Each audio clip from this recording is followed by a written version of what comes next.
Indian style fritters and Saag Paneer. That's the crispy cheese. And I'm gonna put some sprinkles on the crispy cheese. A little bit of toasted tuxedo sesame. So I'm going to add to the same pan that I made the crispy cheese. I'm going to add in onion, a green chili pepper, and some ginger, in some olive or vegetable oil. And then once that cooks down, we're gonna grate in a little garlic. We just don't wanna singe the garlic. Meanwhile, over here, we're gonna make some spiced rice. So we take 1.5 cups of basmati rice and rinse it really well and thoroughly a couple of times, and then completely drain it and make sure it's dry again. We're gonna add to the base of the rice, which is a little butter or ghee, a little bit of green cardamom, a little sprinkle of coriander seed, and 3 cloves, but don't tell John they're in there because he thinks he hates cloves.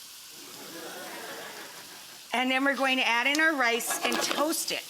Now I let the onions sweat down a little bit first. Once we start toasting the rice, we can add in some crushed or grated garlic. And then we're going to add some curry leaves. This is not necessary, but it's fun. I'm going to also put in just a small piece of cinnamon and 2.5 cups of vegetable stock. Put a lid on it, you know the drill. When it comes up to a boil, we're good.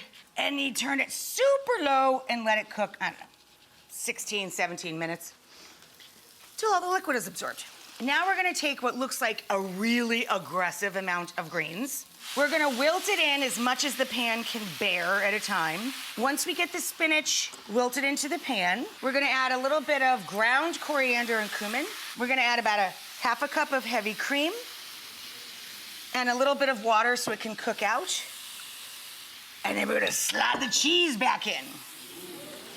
And I have, I'd say about 1/8 of an inch or so of neutral oil to shallow fry our pea fritters with tons of herbs and spices, actually. Now for the spices, I'm gonna use 2 tablespoons of green tikka masala in this, but if you wanna make your own, it's ground curry leaves, which we already used in the rice over there, and cumin curry, and a little ginger, and some sort of not too spicy green chili. I put in about 2 tablespoons. That's 2 palmfuls, okay? I have 12 eggs and a little salt and pepper already in the bowl. The fresh herbs are a really delicious mix of flat parsley, cilantro or fresh coriander, basil, and mint. And we have 1 cup ground. So that's gonna be like 2 cups before you finally chop it or pop it into your food processor. Then for the dish, we want a little bit of tang and texture. So we add either about 3 tablespoons of barberries that I soaked in warm water, or you can use currants or chopped raisins. Gives you a little bit of texture, a little bit of sweetness, a little bit of tang. And then I always have stale bread, so I just make my own breadcrumbs, but you can use panko or whatever breadcrumb you have in the pantry. You need about 1 cup to 1.5 cups. And then we have about 1/2 cup of nuts. Today, this is a blend of walnuts and pistachios, toasted and then ground. And then we add in 1.5 cups of peas. I reserve 1/2 cup of the peas whole, and I grind the rest in the food processor. And then you mix all of this together, and this is your fritter batter. So then we throw in the peas, and that's it. We start making fritters. Show you what it looks like when we come back. I am putting the Indian rice, the spiced rice, into the bowl. These are our gorgeous Indian-style egg fritters. And then we have everybody's favorite, our beautiful Saag Paneer with the giant chunks of fried cheese.